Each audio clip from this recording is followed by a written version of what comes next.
Patel, life coach and corporate trainer, आपका हार्दिक स्वागत करता हूं। दोस्तों, हम सफल जीवन के सूत्र के बारे में जानने की कोशिश कर रहे हैं। दोस्तों, आपके लिए सफल जीवन 21 डेज का ऑनलाइन सीरीज हम लाए हैं यूट्यूब चैनल पे। तो ये आप इसका जरूर फायदा उठाइए। अगर आपने पहले के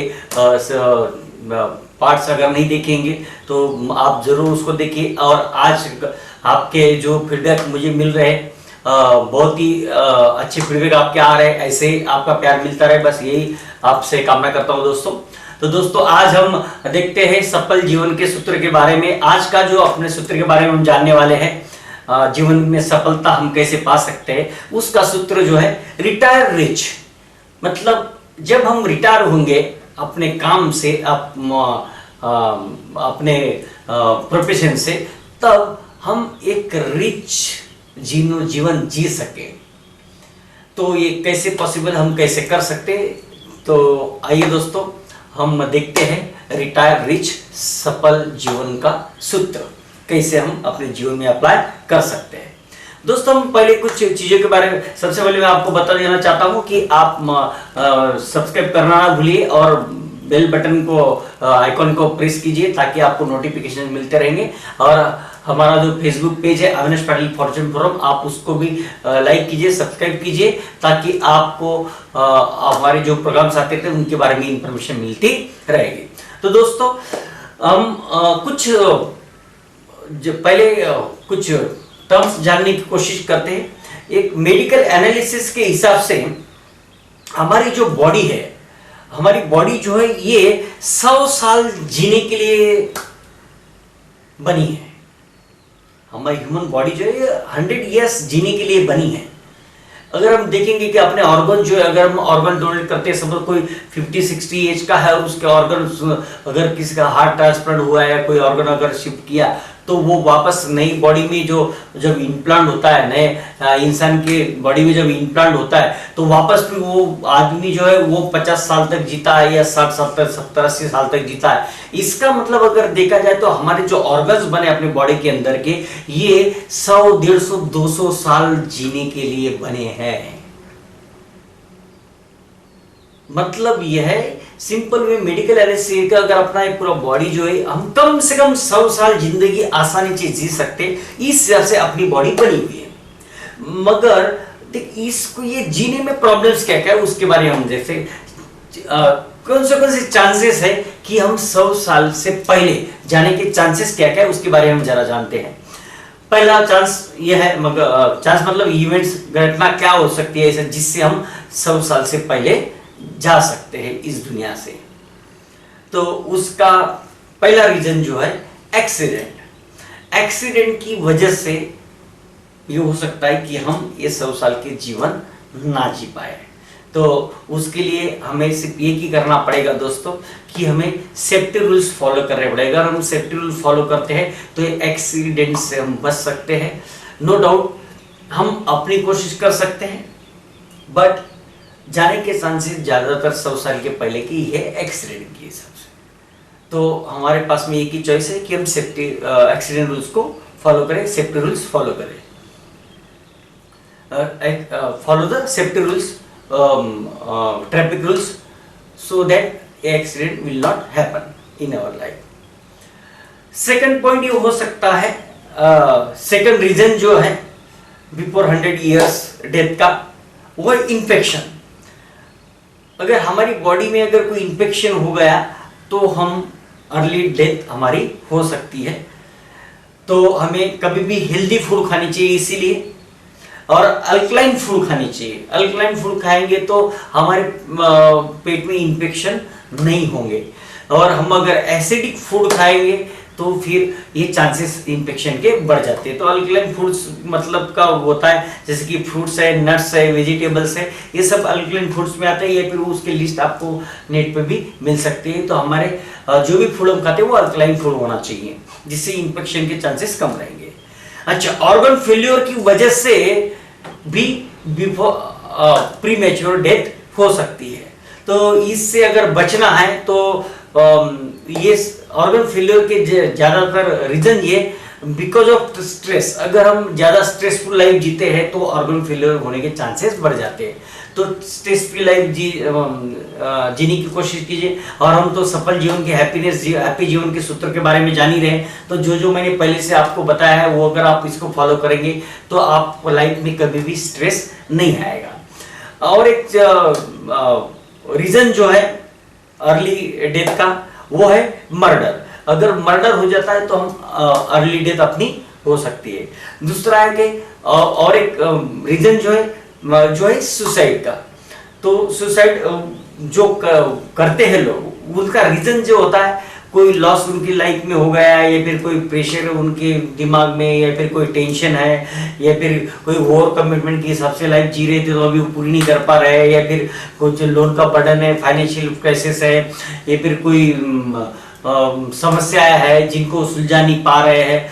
तो ऐसे सब चीजों की हिसाब से लोग जो है सुसाइड कर ले, तो ये अर्ली डेथ का रीजन हो सकता है। तो ये 4-5 जो रीजन मैंने बताए इनमें में से कोई भी एक रीजन है जिसकी वजह से हमारी 100 ईयर्स से बिफोर डेथ हो सकती है। मगर हम अगर इसको अगर थोड़ा सा इससे इन चीजों को अगर संभाल लेंगे तो ये हमारी बॉडी जो है ये पूरा 100 बर्थडे सेलिब्रेट करने के लिए बनी हुई है।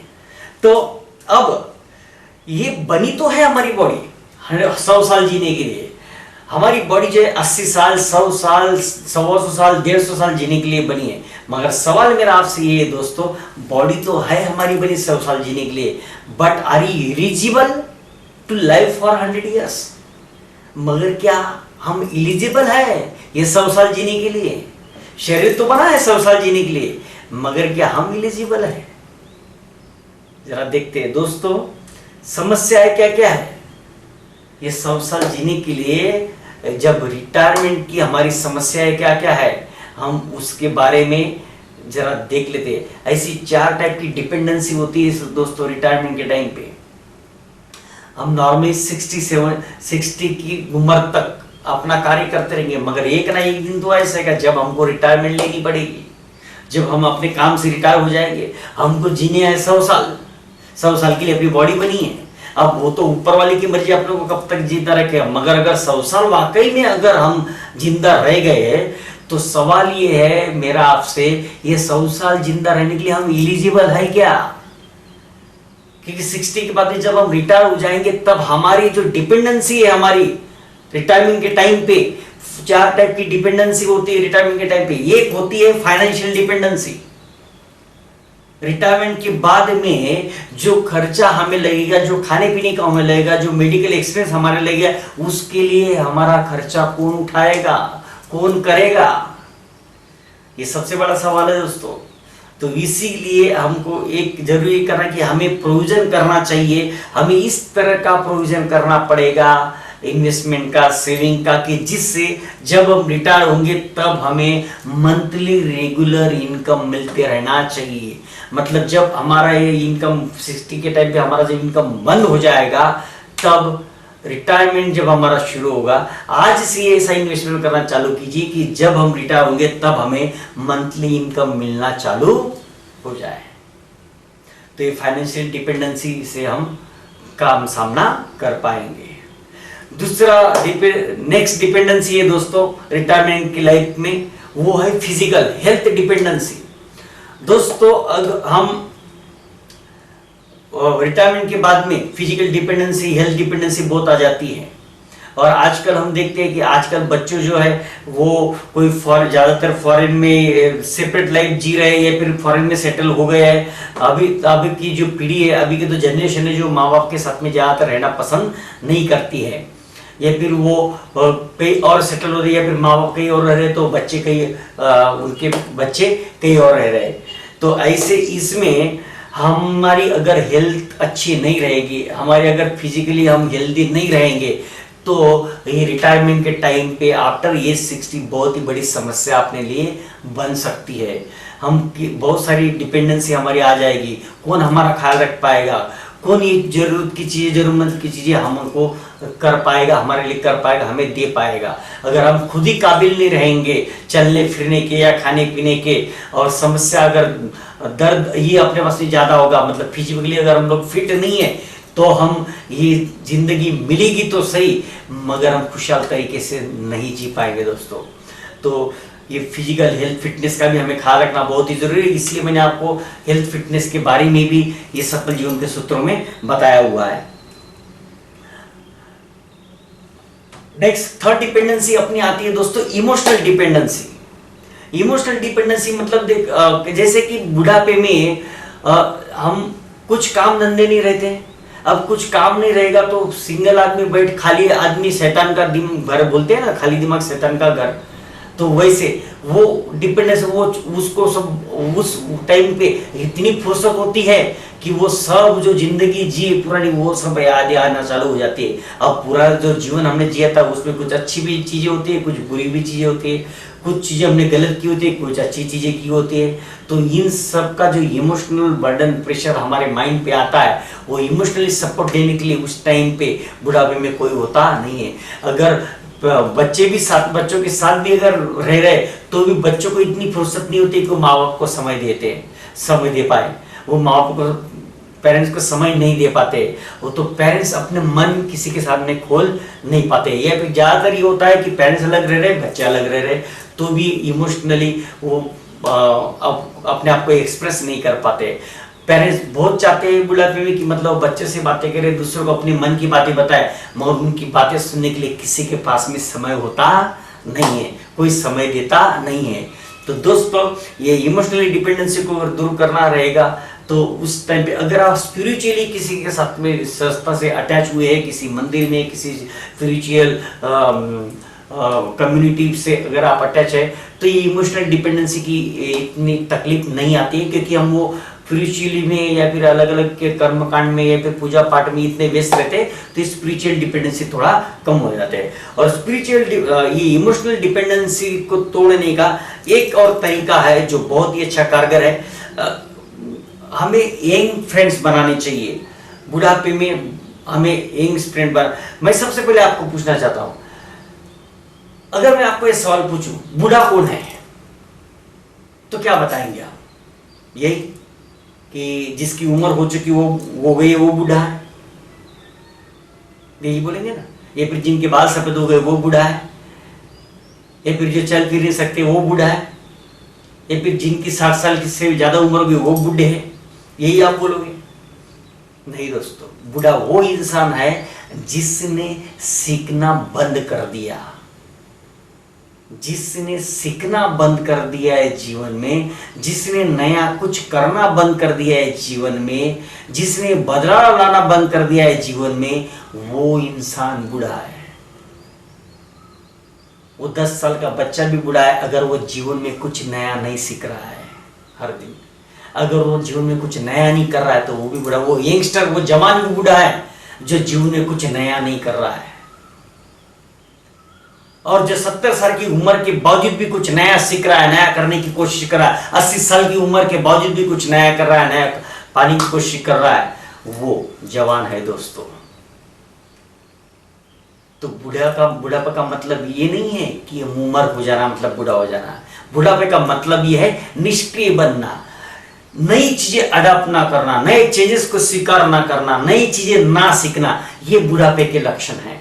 तो दोस्तों उस टाइम पे अगर इमोशनल डिपेंडेंसी को तोड़ना है, डिपेंडेंसी से बाहर निकलना है, तो यंग दोस्तों के साथ में फ्रेंडशिप करनी चाहिए, ताकि यंग जनरेशन जो होता है वो कुछ नई चीजें करने की कोशिश करते हैं, या फिर नया उनके साथ में एक वो जोश होता है, या फिर यंग लोगों के साथ में काम करना चाहिए, या फिर यंग लोगों के साथ में टाइम स्पेंड करना चाहिए, या फिर कुछ नई चीजें सीखने की हमेशा कोशिश करनी चाहिए। तो ये इमोशनल डिपेंडेंसी दूर हो सकती है। और दोस्तों मैं आपको ये पूछना चाहता हूँ, सिर्फ ये बुढ़ापे में जरूरी नहीं है, आज की टाइम पे भी, आप ही के एज में भी हमें एट एवरी स्टेज हमें यंग लोगों के साथ में फ्रेंडशिप करनी चाहिए। अगर सपोज आज आपकी उम्र अगर 40 है तो आपके 30 साल की उम्र के आपके दोस्त होने चाहिए।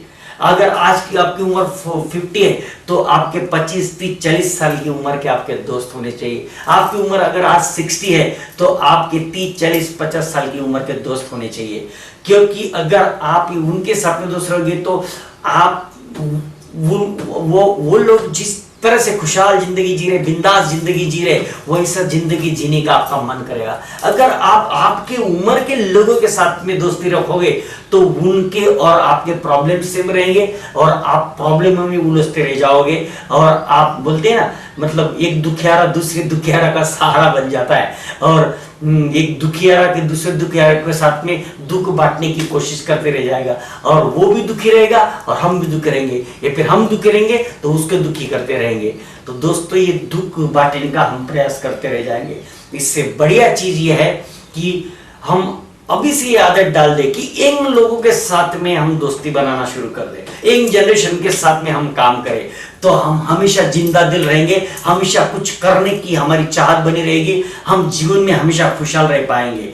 क्योंकि हम समस्याओं की तरफ नहीं, उम्मीदों की तरफ देखते रहेंगे, क्योंकि उम्मीदें हमें जीवन जीने का सहारा देती है, जीवन जीने का हौसला देती है, और कुछ करने की ख्वाहिश हमें कुछ करने के लिए मजबूर करती है दोस्तों, जीने के लिए मजबूर करती है। तो हम लोग नया सीख पाएंगे, नए लोगों के साथ में दोस्ती रहेगी तो हम लोग नया सीख पाएंगे और हमेशा यंग रह पाएंगे और हैप्पी लाइफ जी पाएंगे। और चौथी डिपेंडेंसी आती है दोस्तों सोशल डिपेंडेंसी। हमें बुढ़ापे में ये डिपेंडेंसी की सोशल, हमें सोशल समाज को कुछ, समाज के जो ऋणी है हम लोग, ये जो जीवन हमने अभी तक जो जिया था उसमें समाज ने बहुत ही हमारी हेल्प की थी, हर जगह पे हर टाइम पे समाज के लोगों ने हमारी हेल्प की थी। तो हमारा टाइम आता है कि हम जब हम फ्री हो गए हैं तब समाज के लिए कुछ करें। तो वो डिपेंडेंसी हम तभी कर पाएंगे दोस्तों जब हम कुछ फाइनेंशियली स्ट्रांग होंगे और फिजिकली हेल्थ वाइज अच्छे होंगे और खुशहाल इमोशनली किसी के ऊपर डिपेंड नहीं होंगे, तभी हम किसी की हेल्प कर पाएंगे, समाज की हेल्प कर पाएंगे, समाज के लिए कुछ कर पाएंगे, श्रमदान कर पाएंगे, या फिर हम जो किसी भी टाइप का दान हम कर पाएंगे, फाइनेंशियल भी दान कर पाएंगे अगर हम खुद उस टाइम पे एलिजिबल है तो दोस्तों अगर बुढ़ापे में जिंदगी जीनी है तो हमें, जैसे कि मैंने आपको बताया, हमें फाइनेंशियली, फिजिकली, इमोशनली और सोशली ये चारों दिशाओं में स्ट्रांग बनना पड़ेगा दोस्तों।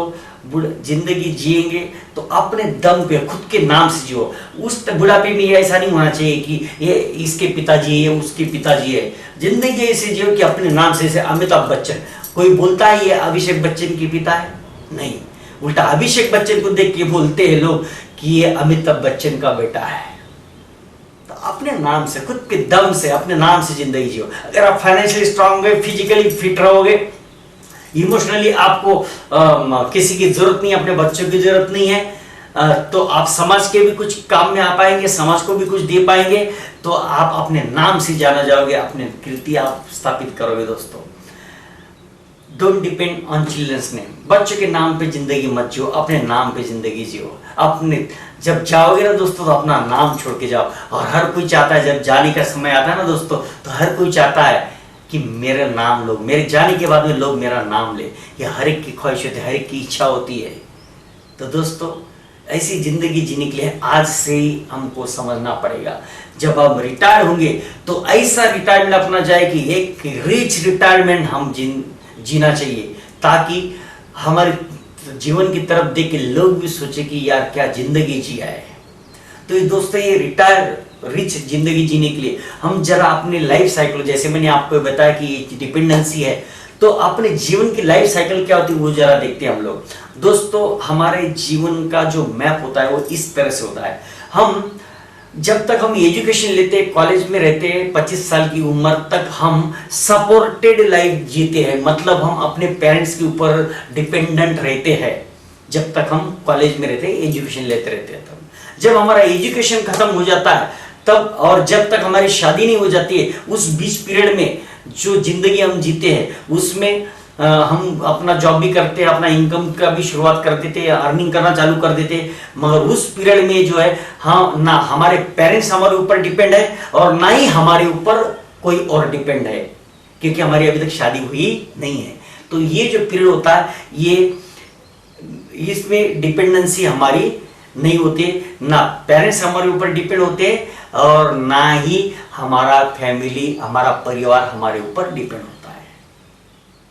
और जब हमारी शादी हो जाती है उसके बाद में हमारी सपोर्टिव लाइफ चालू हो जाती है। उसके बाद में हमारे फैमिली, हमारे बच्चे, हमारी वाइफ, हमारा परिवार हमारे ऊपर डिपेंड होना चालू हो जाता है। मतलब हम सपोर्टिव लाइफ, पहले किस पेरेंट्स के ऊपर हम जिंदगी जी रहे थे, अभी हमारी फैमिली हमारी सपोर्ट पे जीवन जी रहे, मतलब हम सपोर्टिव लाइफ का फेज हमारा शुरू हो जाता है। उस पीरियड में फिर हमारा पूरा परिवार हमारे ऊपर डिपेंड होता है। तो ये सपोर्टिव लाइफ हमारी 60 की, नॉर्मली 60 की एज तक चलती है, मतलब रिटायरमेंट की एज तक। फिर रिटायरमेंट के बाद में हमारे पास में 3 ऑप्शन होते हैं दोस्तों, 3 ऑप्शन होते हैं। आइदर हम बच्चों के ऊपर डिपेंड रहते हैं।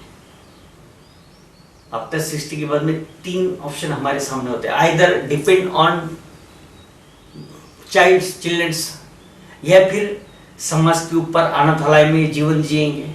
आइदर बच्चों भी डिपेंड होंगे, बच्चे ठीक है तो अच्छी बात है, अगर नहीं बच्चे रहे और ठीक रहेंगे तो भी जो जीवन हम जीते हैं वो जो नकारात्मक जीवन या फिर जो वो उपेक्षाओं से भरा हुआ जीवन जिएंगे तो नरक के जैसा हमें जीवन लगेगा।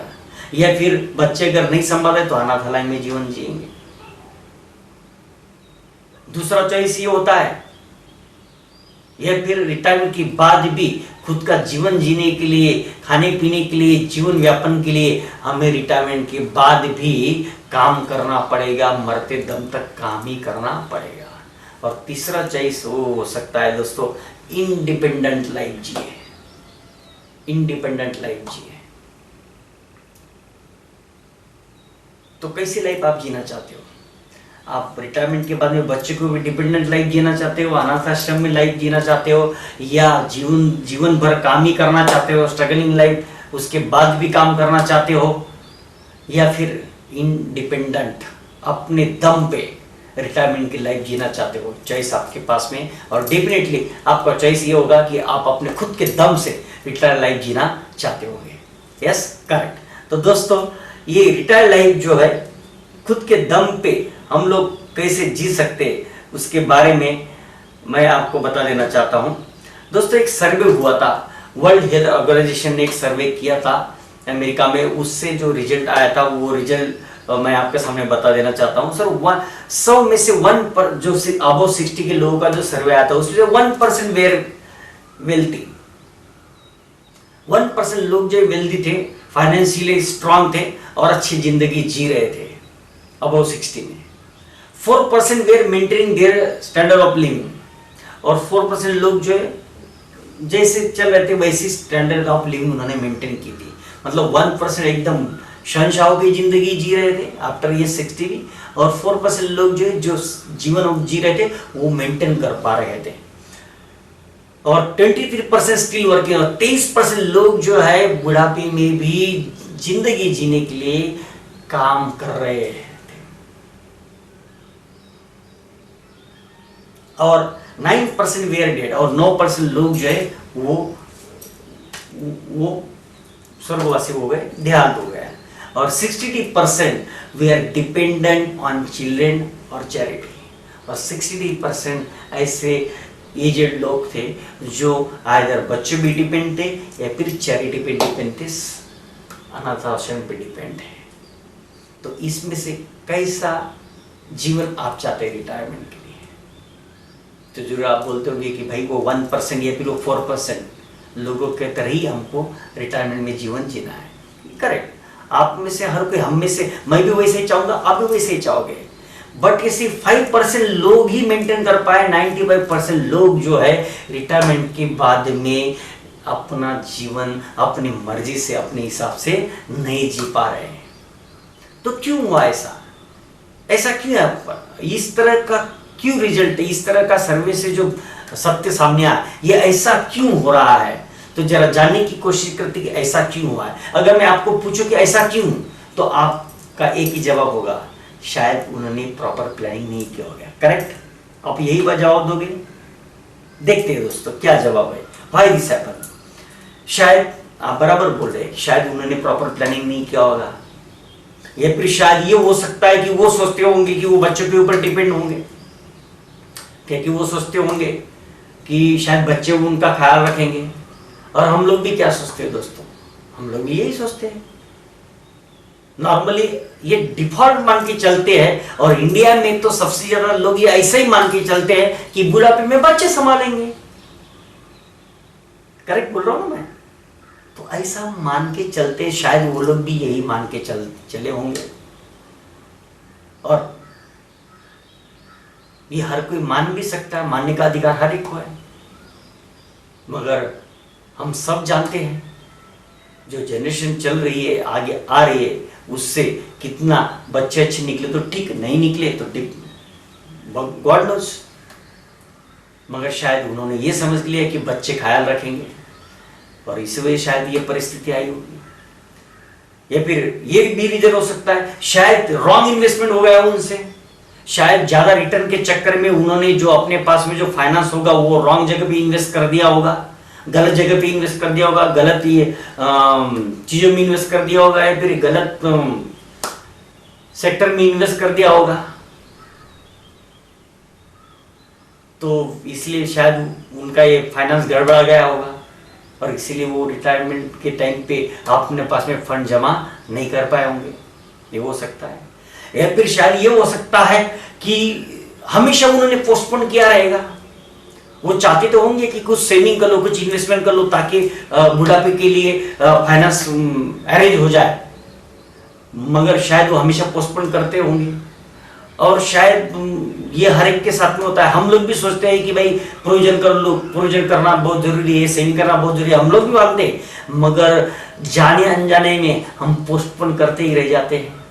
जैसे कि हम हमेशा बोलते हैं यार जब ज्यादा इनकम आ जाएगा या फिर पगार बढ़ जाएगा या फिर इनकम बढ़ जाएगा तो फिर इन्वेस्टमेंट कर करेंगे या फिर इन्वेस्टमेंट चालू कर देंगे, या फिर दिवाली आएगा तब इन्वेस्टमेंट करेंगे, या फिर रमजान आएगी तो इन्वेस्टमेंट करेंगे, या फिर नेक्स्ट ईयर करेंगे, या फिर इस साल फसल अच्छी आएगी तो इन्वेस्ट करेंगे, या फिर ये मेरा हो जाएगा तो इन्वेस्ट करेंगे, अगर ये मेरा लोन खत्म हो जाएगा तो इन्वेस्ट करेंगे, अगर ये मेरा अच्छा लॉटरी लग गया तो इन्वेस्ट करेंगे, या फिर मेरा एक काम हो जाएगा तो इन्वेस्ट करेंगे, या फिर मुझे अगर ये जॉब मिल गया तो इन्वेस्ट करेंगे।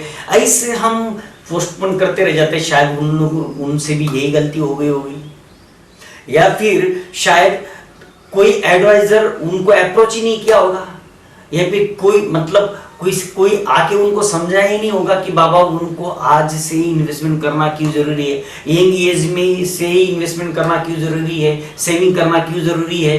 शायद ऐसा कोई उनको बताने के लिए गया नहीं होगा। तो इन्हीं में से कोई ना कोई तो एक कारण होगा जिनकी वजह से ये उनके जीवन में इस तरह की घटनाएं घटित हुई। दोस्तों जरा हम एक एग्जांपल देखते हैं। दोस्तों हम विजयपत सिंघानिया को तो हम सब जानते हैं, रेमंड के बादशाह, रेमंड कंपनीज के बादशाह, millionaire, multi millionaire mister Vijaypat Singhania, हम सब जानते हैं। दोस्तों मैं एक सवाल आपसे पूछना चाहता हूं, क्या विजयपत सिंघानिया से बड़ा ज्ञान हमारे पास है?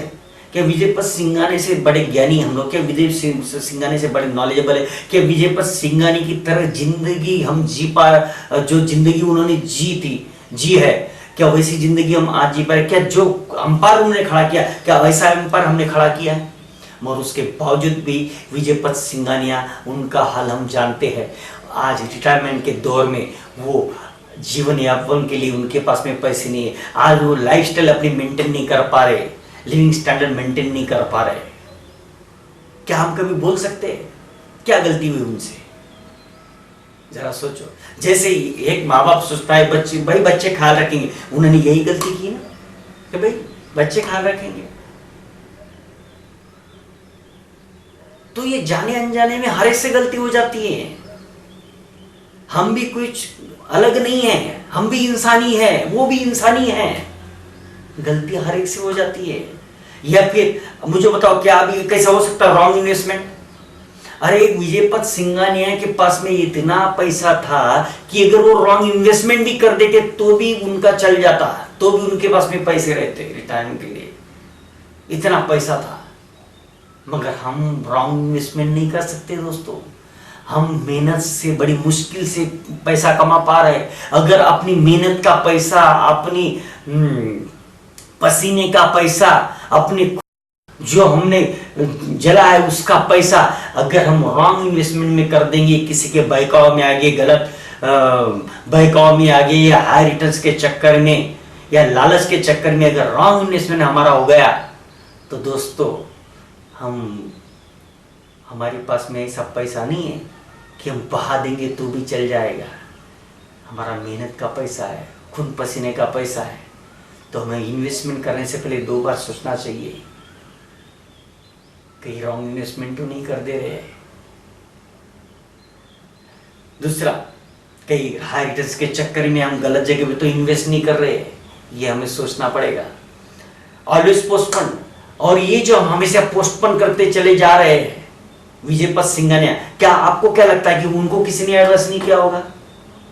अरे वो खुद इतने टाइम, वो जिस तरह से उन्होंने अपने बिजनेस में मुकाम हासिल किए, मतलब वो खुद आदमी, डिसीजन मेकिंग पावर उनके पास था, और उनके पास में तो सीएस से लेके एडवाइजर लोगों की तो टीम थी। मगर फिर भी उनसे गलती क्या हुई? वो डिसीजन लेने में असमर्थ रहे। वो हमेशा पोस्टपोन करते गए होंगे, या फिर उन्होंने देखा होगा क्या जरूरत है, मुझे क्या जरूरत है, इतना बड़ा एम्पायर है मेरा, मुझे क्या जरूरत है कुछ सेविंग करने की, मुझे क्या जरूरत है कुछ इन्वेस्टमेंट करने की, सब कुछ है मेरे पास में। और उस चक्कर में अगर वो गलती से भी कुछ भी इन्वेस्ट, करोड़ों रुपए थे, मल्टी मिलियनर आदमी, अगर पैसे इन्वेस्ट भी कर देते तो आज वो अपना स्टैंडर्ड ऑफ लिविंग मेंटेन कर सकते थे दोस्तों। तो दोस्तों ये गलती मत कीजिए, पोस्टपोन मत करते जाइए। आज अभी से आपको निर्णय लेना बहुत जरूरी है। वो मराठी में एक कहावत है, पुढच्याच ठेच मागचा शहाणा। अगर आगे वाले को अगर ठोकर लगी तो पीछे वाला संभल जाता है। तो दोस्तों ये देखने के बावजूद भी अगर हम नहीं संभलेंगे तो कहाँ से हम जीवन में खुशियां बटोर पाएंगे? फिर बोलेंगे कि नहीं यार, मैंने तो अच्छा किया था, मैंने सब कुछ बराबर किया, फिर भी मेरे लाइफ में ये दर्द क्यों आया? तो इसलिए दोस्तों संभल जाओ, अभी भी वक्त है। जो अभी से आप अगर इन्वेस्ट करना चालू करेंगे तो आप रिटायरमेंट अच्छी तरह से जी पाओगे, आप एलिजिबल हो पाओगे रिटायरमेंट लाइफ जीने के लिए। दोस्तों ए.के. हंगल, हम उनके बारे में भी जानते हैं। ऐसी हर तीसरी पिक्चर में हम उनको कैरेक्टर को देखते थे। ए.के. हंगल हमेशा हमने देखा है उनके कैरेक्टर को मूवीज में, मगर बुढ़ापे में हॉस्पिटल के खर्चे के लिए उनके पास में पैसे नहीं थे दोस्तों। गीता दत्त इतनी बड़ी हीरोइन, उनके पास में बुढ़ापे में पैसे नहीं थे। और ऐसे कई अनगिनत एग्जाम्पल हम जानते हैं जिनका लाइफ जब यंग थे तब उनके पास में पैसे की कमी नहीं थी, बहुत पैसा उन्होंने कमाया, मगर वो बुढ़ापे में वो जीवन यापन के लिए भी उनके पास में पैसा नहीं रहा। तो दोस्तों अभी भी वक्त है, संभल जाइए। अगर आप सफल जीवन जीना चाहते हैं, हमेशा खुशहाल जीवन जीना चाहते हैं, तो हमें आज से ही प्रोविजन करना पड़ेगा। आज से ही हमें ये प्रोविजन करना पड़ेगा, आज से हमें ये एश्योरिटी करना पड़ेगा कि गारंटेड इनकम हमें पर मंथ मिलना चाहिए रिटायरमेंट के बाद में। ऐसा प्रोविजन हमें आज ही करना पड़ेगा। जब हम रिटायर्ड होंगे तो आज अगर अपना 50,000 का खर्चा है तो ये 50,000 पर मंथ हमको आफ्टर रिटायरमेंट मिलता रहे, इसका प्रोविजन हमें आज से ही करना पड़ेगा। तो एक्ट नाउ, आज ही एक्शन लीजिए दोस्तों।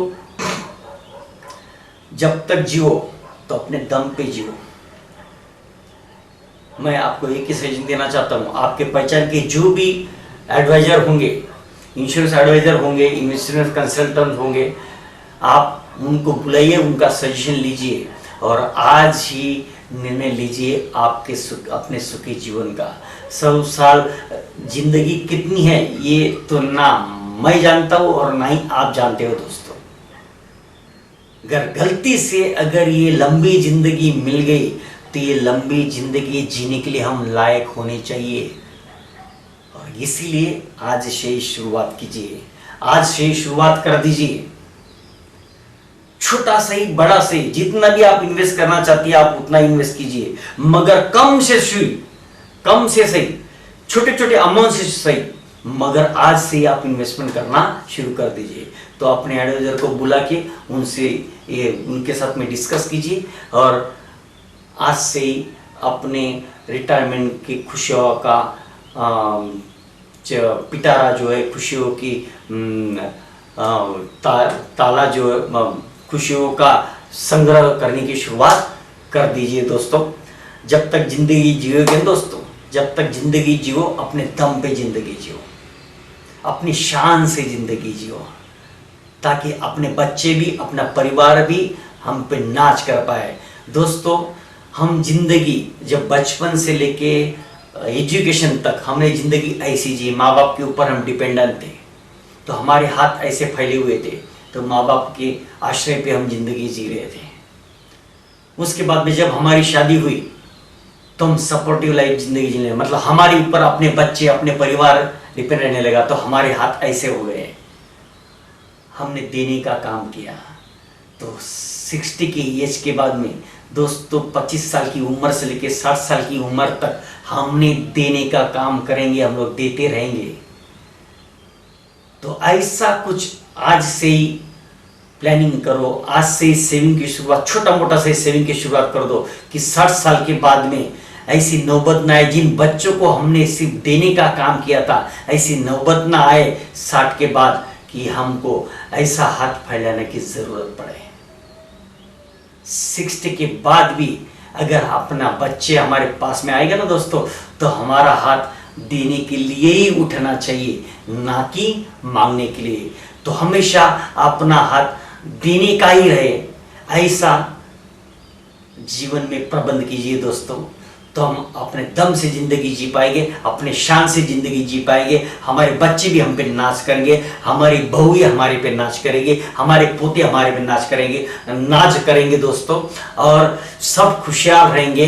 और ऐसा अगर हम सक्षम खुद रहेंगे रिटायरमेंट के टाइम पे, तो पूरा परिवार के साथ में जिंदगी जी पाएंगे, पूरे परिवार के साथ में खुशियां मना पाएंगे। क्योंकि हम अगर सक्षम है तो हमारे बच्चों के ऊपर हम डिपेंडेंट नहीं है, तो खुशी खुशी हमारे साथ में जिंदगी जिएंगे, जीवन यापन करेंगे, और हमको खुशियाँ भी देंगे, प्यार भी देंगे, और प्यार भरा अपना रिटायरमेंट लाइफ जिएगा। और जब जाएंगे इस दुनिया से हंसते हुए जाएंगे, रोते हुए तो हर कोई आता है दोस्तों, रोते हुए आते हैं सब, हंसता हुआ जो जाएगा, वो मुकद्दर का सिकंदर जाने मन कहलाएगा।